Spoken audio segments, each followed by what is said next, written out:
when you were asking why the guy was shaking.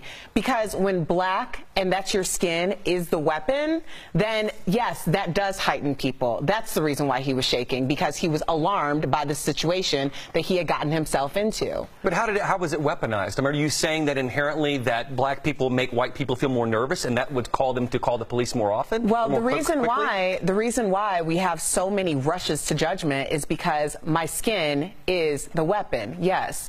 I oftentimes will tell my husband to handle a situation because sometimes it seems a little bit too much if I get heightened or upset. So at that point, I'll just tell him, you handle this and I'll be in the car, because I understand how these things go. Yeah, he probably was nervous. He was nervous when she walked in and she had something to say that he didn't like, and they had a back and forth, so he was trying to call in enforcements when this woman was just simply trying to use a coupon. He could have felt legitimately harassed. I mean, if we take race out of this, and I really hate to put race into it, because I can see someone just being like, hey, you're not honoring my coupon, screw you. I want to know your name, I want to know your number, I want to know everything about you, and just hammer him. She did ask for his name, apparently, but exactly. But when you do it in such a harassing tone, I can see how someone would get flustered and say, I've got to call in for backup.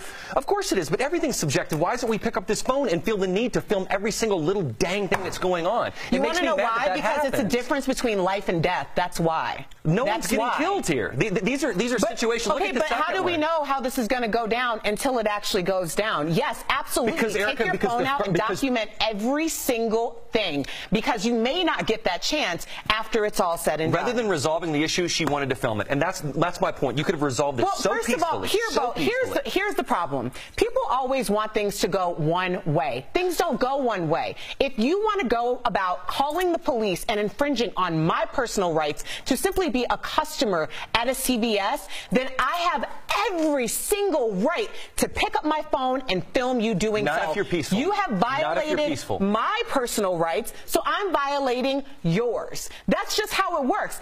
Everything that happens for a reason, because it's turning around full circle. Maybe if people will use a little bit of common sense and courtesy and look at people like humans one-on-one, then we wouldn't get into these predicaments. But until that happens, hell yeah, I'm picking up my phone every single time because I want to go home to my family. Then be polite and be courteous. Be polite, be courteous, and don't let the situation escalate. Philando Castile was polite and courteous. Polite, courteous, and respectful. Let me tell you, honey, I have been very polite and courteous in situations where I have found myself. You sound a little upscale now, but I'm just saying. Upscale or heightened?